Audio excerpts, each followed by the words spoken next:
નમસ્કાર, હું છું ગોપી ઘાંગર. આપ જોઈ રહ્યા છો નિર્ભય ન્યૂઝ. આજે વરસાદે ગાભા કાઢી નાખ્યા છે. આમ જોવા જઈએ તો સૌરાષ્ટ્રની અંદર વરસાદે, કારણ કે પોરબંદરની અંદર 14 ઇંચ વરસાદ થઈ ગયો છે. જુનાગઢની અંદર પણ જબરજસ્ત વરસાદ થઈ રહ્યો છે.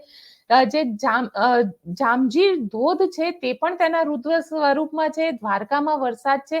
સૌરાષ્ટ્રમાં આમ જોવા જઈએ તો દરિયા કિનારાનો જે આખો વિસ્તાર છે ત્યાં બધે જ વરસાદ છે. આપણી સાથે અત્યારે પરેશ ગોસ્વામી જોડાયા છે, હવામાન નિષ્ણાંત. તેમની પાસેથી સમજીએ કે આજનું અને આવતાના 2 દિવસનું વાતાવરણ કેવું રહેશે અને જે વરસાદ વરસી રહ્યો છે પરેશભાઈ, કયા કયા વિસ્તારની અંદર, કારણ કે જે રીતે જોવા મળી રહી છે અને વરસાદી પેટર્ન જોવા મળી રહી છે, એનું કારણ શું છે?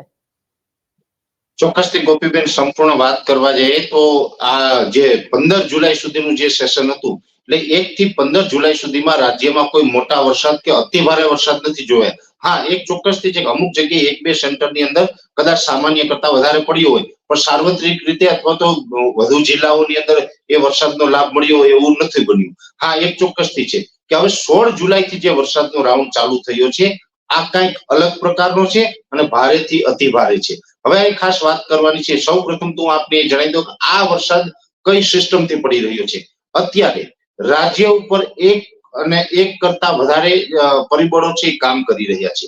એટલે કહી શકાય કે થોડા દિવસ પહેલા બંગાળની ખાડીમાંથી એક લો પ્રેશર બન્યું હતું ને એ આગળના વિસ્તારોમાં પસાર થયું, જેનો જે ટ્રફ હોય છે, એટલે કે જેનું સીએ ઝોન છે ગુજરાત સુધી લંબાયો. એટલે ગુજરાતની અંદર 16 તારીખ સુધી પણ અલગ અલગ વિસ્તારોમાં વરસાદ થયા હતા. 16 તારીખથી જે સૌરાષ્ટ્રમાં વરસાદ પડી રહ્યા છે એનું બીજું કારણ એ છે કે અરબી સમુદ્રની અંદર એક વરસાદી સિસ્ટમ છે ને ત્યાં એક સાયક્લોનિક સર્ક્યુલેશન બન્યું છે. એ સાથે જે દક્ષિણ ગુજરાતથી લઈને કેરળ સુધીનો જે ઓક્સો ટ્રફ હોય છે, જે દક્ષિણ ગુજરાત, મહારાષ્ટ્ર, કર્ણાટક અને ત્યાં થઈને કેરળ સુધી જે ઓક્સો ટ્રફ બનેલો હોય છે, એ ઓક્સો ટ્રફ છે એ પણ ખૂબ મજબૂત પોઝિશનમાં છે. એટલે જે દક્ષિણ ગુજરાતના જિલ્લા છે, જેની અંદર ભરૂચ, અંકલેશ્વર, સુરત, વલસાડ, વાપી, નવસારી, બારડોલી, બિલીમોરા, ડાંગ, આ જે તમામ વિસ્તારોની અંદર બેન વરસાદ પડી રહ્યા છે, એ વરસાદો ઓક્સો ટ્રફને કારણે પડી રહ્યા છે.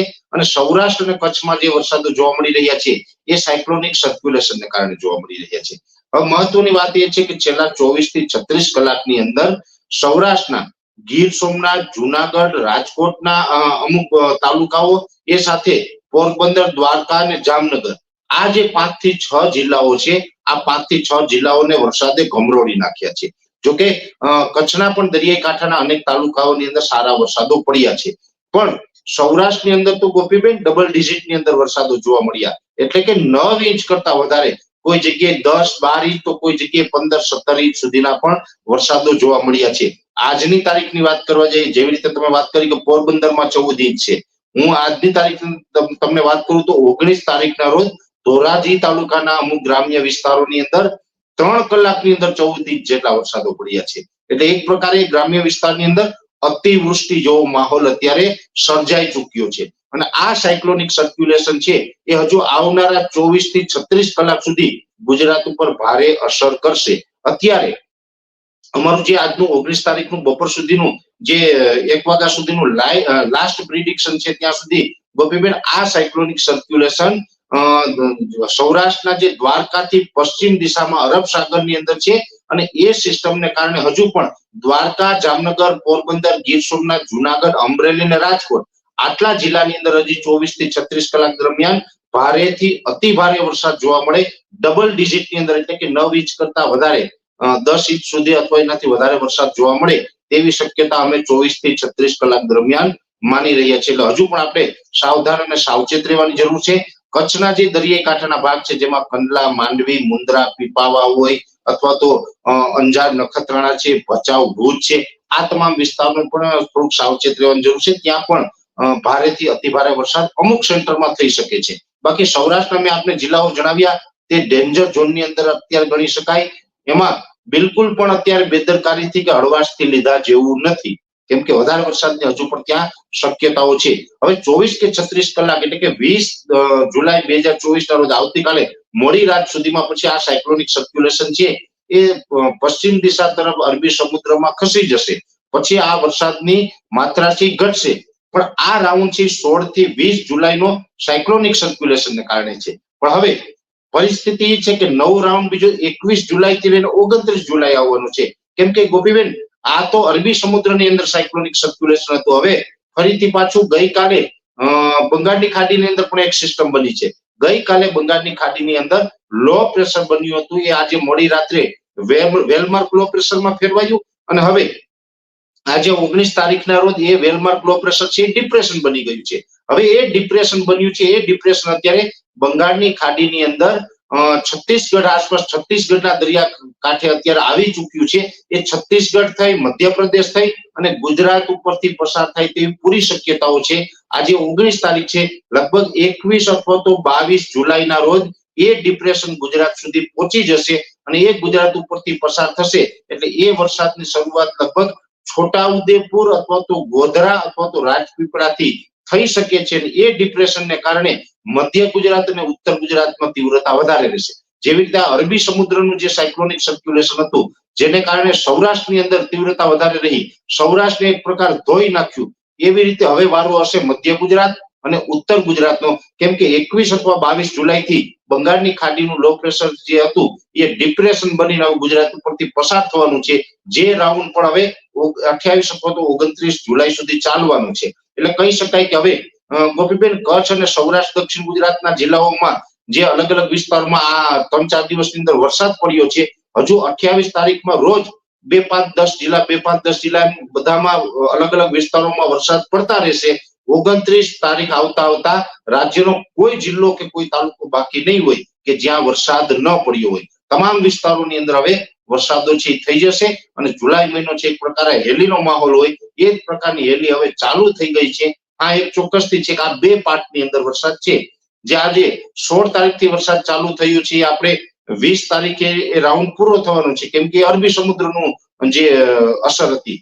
પણ 21 તારીખથી બંગાળની ખાડીની પણ અસર આવી જશે. એટલે આ વરસાદ છે ને એ લાંબુ ચાલવાનું છે, એની માનસિક તૈયારી દરેકે રાખવી જોશે. હવે પરેશભાઈ, સાથે એક સવાલ એ પણ પૂછીશ તમને, કારણ કે જે જગ્યાએ વરસાદ વરસી રહ્યો છે, એનડીઆરએફની 10 થી વધારેની ટીમ જે છે એ અત્યારે આખા સૌરાષ્ટ્રની અંદર ડિપ્લોય કરી દેવામાં આવી છે. દક્ષિણ ગુજરાત હોય કે પછી સૌરાષ્ટ્રનો વિસ્તાર હોય, આ જે વિસ્તારની અંદર વરસાદ વરસી ગયો છે એ વિસ્તારની અંદર, કારણ કે પોરબંદરમાં 14 ઇંચ વરસાદ છે, ફરી વરસાદ ત્યાં પણ આવવાની સંભાવનાઓ એટલી જ છે, કારણ કે અત્યારે તો આખું પોરબંદર અને ઘેડ પંથક આખું પાણી થઈ ગયું છે.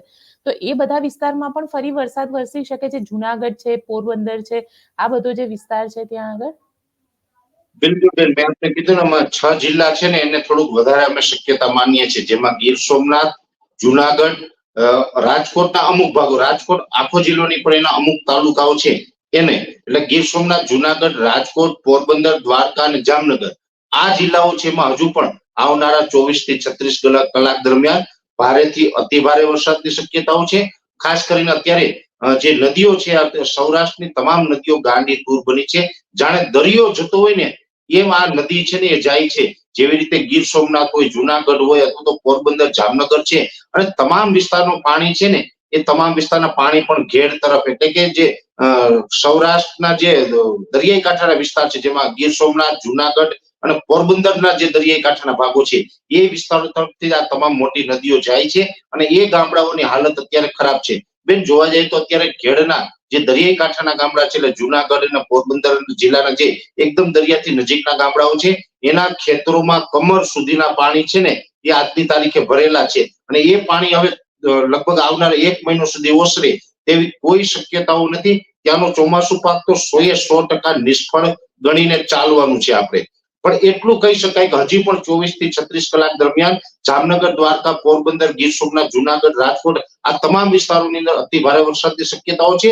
એટલે એનડીઆરએફની ટીમે પણ અહીંયા સાવચેતીથી અહીંયા સેવા આપવી પડશે અને નાગરિકોએ પણ નીચાણવાળા વિસ્તારમાં ન રહેવું, ખાસ કરીને નદી કાંઠા આસપાસમાં રહેતા હોય તમામ નાગરિકોએ અહીંયા સાવચેતી વર્તવી પડશે, કેમ કે આ હજુ પણ આ વિસ્તારોની અંદર અતિ ભારે વરસાદની શક્યતાઓ અમે માની રહ્યા છીએ. બેન, સાથે પરેશભાઈ, જે ખેડૂતોએ પોતાની વાવણી વાવી દીધી હશે એ ખેડૂતોને તો હવે, કારણ કે વરસાદના લીધે ઘણું મોટું નુકસાન આની અંદર થશે, એવા ખેડૂતો માટે આપ શું કહેશો?